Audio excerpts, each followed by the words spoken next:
இன்றைக்கி நம்ம வந்து பிசிபெலாபாத் அதாவது சாம்பார் சாதம் எப்படி பண்ணுறதுன்னு பார்க்கலாம். சாம்பார் அதாவது அரிசி வந்து ஒரு அழகு எடுத்திருக்கேன். 1/4 அழகு வந்து அதாவது அரைக்கும் கொஞ்சம் கம்மியாக வந்து துவரம் பருப்பு எடுத்திருக்கேன்.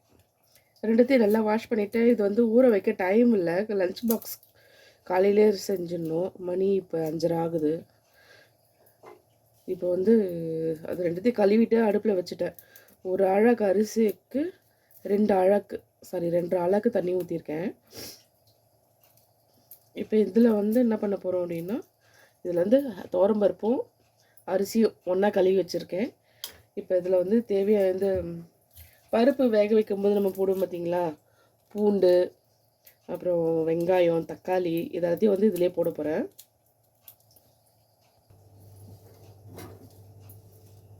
பூண்டு, வெங்காயம், தக்காளி. இப்போ கொஞ்சமாக மஞ்சள் தூள் சேர்த்துக்கலாம்.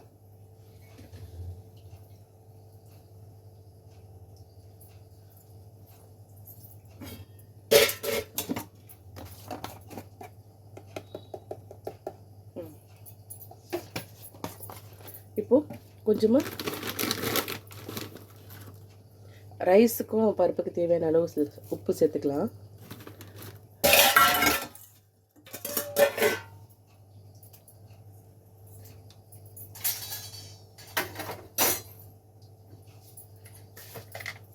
கொஞ்சம் ஜீரகம்,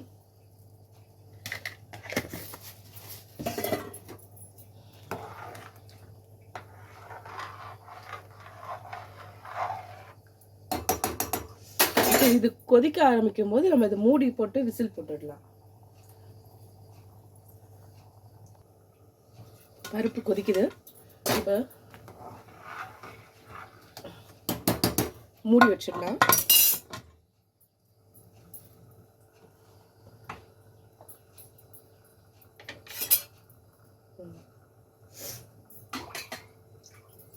இங்கே மேல் பக்கம் புகை வருதான்னு பார்த்துட்டு விசில் போடலாம். இப்போ வந்து காய்கறி எல்லாம் ரெடி பண்ணலாங்க. இப்போ பிசிபெலாபாத்துக்கு தேவையான காயெல்லாம் ரெடி பண்ணலாம். ஃபஸ்ட்டு வந்து கடாய் வச்சுட்டேன். இப்போ சூடாகிடுச்சு. அதை நம்ம வந்து ஆயில் தேவையான அளவு எண்ணெய் சேர்த்துக்கலாம். இதுக்கு நாங்கள் வந்து கடலை எண்ணெய் தான் யூஸ் பண்ணுறேன்.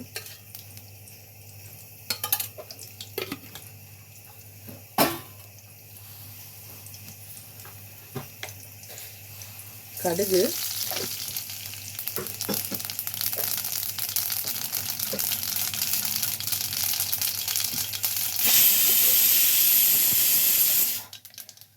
பருப்பு சாதமாக விசில் வருது.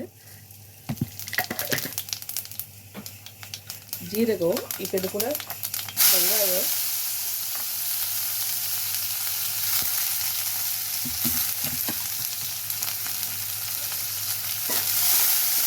இப்போ கொஞ்சம் பெருங்காயத்தூள் சேர்த்துக்கலாம்.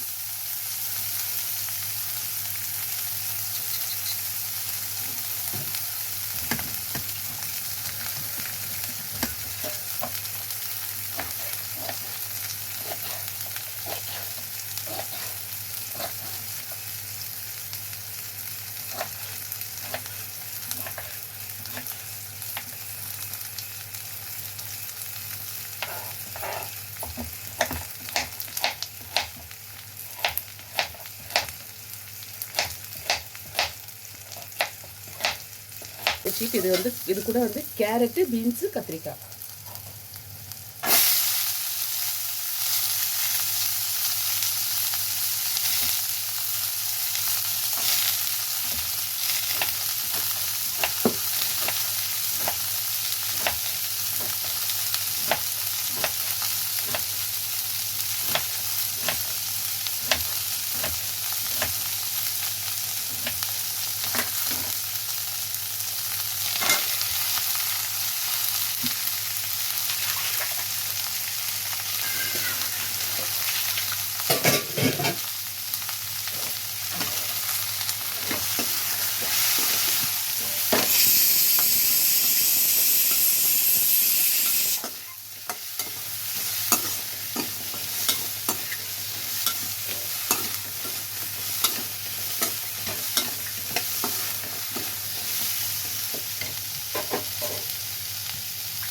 இப்போது நம்ம கா காய்க்கு தேவையான உப்பு எல்லாம் சேர்த்துக்கலாம்.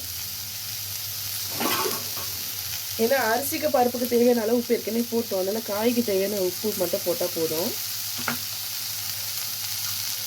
இப்போ இது கூட வந்து மிளகாத்தூள் சேர்த்துக்கலாம். வீட்டில் அரைச்ச மிளகாத்தூள் தாங்க. நீங்கள் தனியாக யூஸ் பண்ணுறீங்க, கடையில் வாங்கி யூஸ் பண்ணுறீங்கன்னா மிளகா தனியாக, அப்புறம் வந்து இந்த சாம்பார் பொடி அதெல்லாம் யூஸ் பண்ணிக்கலாம். இல்லைன்னா குழம்பு மிளகாய் தூள்னு சொல்லிட்டு தனியாக கடையிலையும் விற்கிறாங்க, அதை கூட யூஸ் பண்ணிக்கலாம். காரம் மிதமாக தான் யூஸ் பண்ண போகிறேன், அதனால் 1 ஸ்பூன் போட்டாலே போதும்.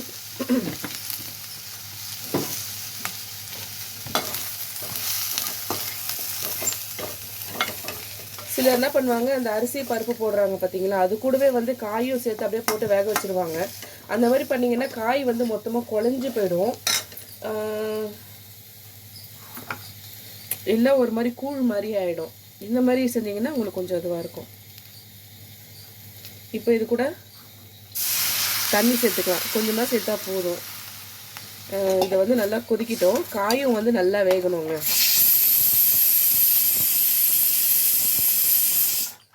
3 விசில் வந்துடுச்சு, இன்னொரு விசில் வந்ததும் ஆஃப் பண்ணிடலாம். இது வந்து நல்லா கொதிக்கிட்டோம், கொதித்து காய் நல்லா வேகணும். வெந்ததுக்கப்புறம் தான் புளி தண்ணி ஊற்றணும். ஏன்னா முன்னாடியே புளி தண்ணி சேர்த்துட்டோம் அப்படின்னா காய் வந்து சீக்கிரம் வேகாது. இப்போ இதை மூடி வச்சிடலாம்.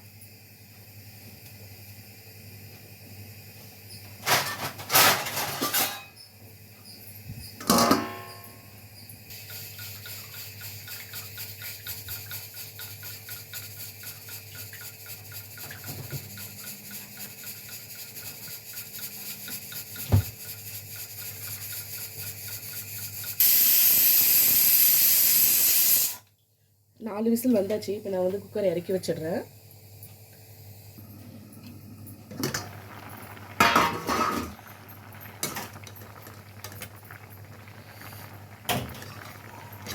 காய் நல்லா வெந்துச்சு. இப்போ நம்ம என்ன பண்ண போகிறோம்னா, இப்போ வந்து புளி தண்ணி சேர்த்துக்கலாம். சும்மா கொஞ்சமாக தான் சேர்க்கணும் புளி. புளி போடலை அப்படின்னா சாம்பார் வந்து மதியத்துக்குள்ளே கெட்டு போயிடும்.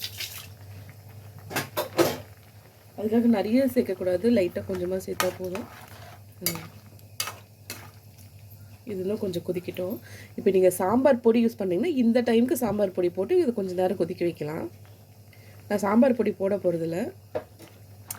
இப்போ பாருங்கள், மொத்தமாக நல்லா கொதிச்சிச்சு. இப்போ நீங்கள் வந்து மாங்காய் போடுறீங்க அப்படின்னா இந்த டைமுக்கு நீங்கள் வந்து மாங்காய் சேர்த்துக்கலாம், அப்போ தான் குழையாது. போட்டுட்டு ஒரு 2 நிமிஷம் கொதிக்கணும். நான் மாங்காய் போட போகிறதில்ல.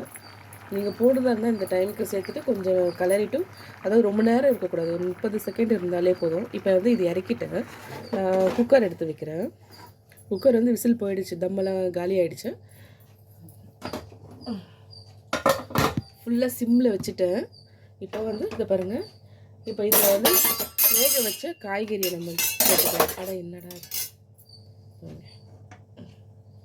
ஓகேங்களா?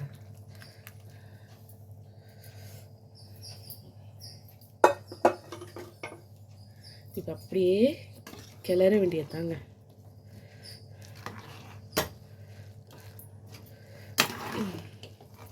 ஸ்டவ் ஆஃப் பண்ணிடுறேங்க.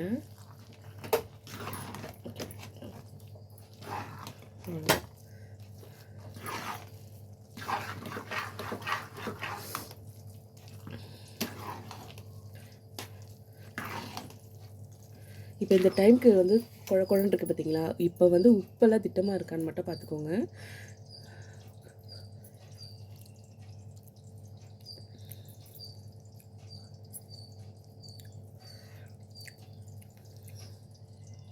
உப்பு லைட்டாக கம்மியாக இருக்குது, அதனால் சால்ட் லைட்டாக தூவிக்கலாம்.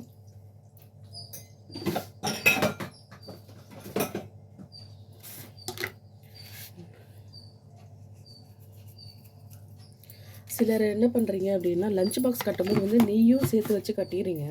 அது வந்து பெரியவங்களுக்கு ஓகே, ஆனால் குழந்தைங்களுக்கு வந்து ஸ்கூலில் போய் அதை சாப்பிடும்போது அவங்களுக்கு வந்து அந்த ஸ்மெல் பிடிக்க மாட்டேங்குது. பாக்ஸ் ஓப்பன் பண்ணும்போது அந்த நெய் ஸ்மெல்லு, அந்த சாதம் சுட சுட கட்டுறதுனால அந்த வேர்வை இதெல்லாம் வந்து ஒரு மாதிரி ஆகிடுது. பசங்க வந்து சாப்பிட மாட்டேங்கிறாங்க. நீங்கள் நெய் சேர்க்கணும் அப்படின்னா நெய் வந்து கொஞ்சம் தனியாக குட்டியாக ஒரு பொரியல் டப்பா மாதிரி குட்டியாக கொஞ்சம் டப்பாவில் கொடுத்து அனுப்பிச்சிட்டிங்கன்னா அவங்க சாப்பிடும்போது 2 சொட்டு விட்டு கூட சாப்பிட்டுப்பாங்க. ஓகேங்களா? இப்போ வந்து அவ்வளோதாங்க, சாம்பார் சாதம் ரெடி. இப்போ மேலே கொஞ்சம் கொத்தமல்லி தூவிக்கலாம்.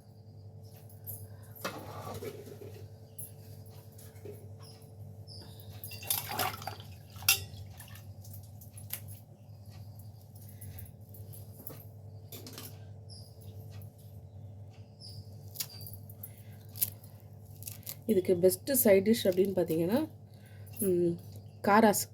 காரா பூந்தின்னு சொல்லுவோம்ல, அந்த காரா பூந்தியை வந்து மேலே தூவி விட்டுட்டு அப்படியே அள்ளி சாப்பிட்லாம். இதுக்கு வந்து ஸ்பெஷலாக சைட் டிஷ் எதுவும் செய்ய வேண்டாம்.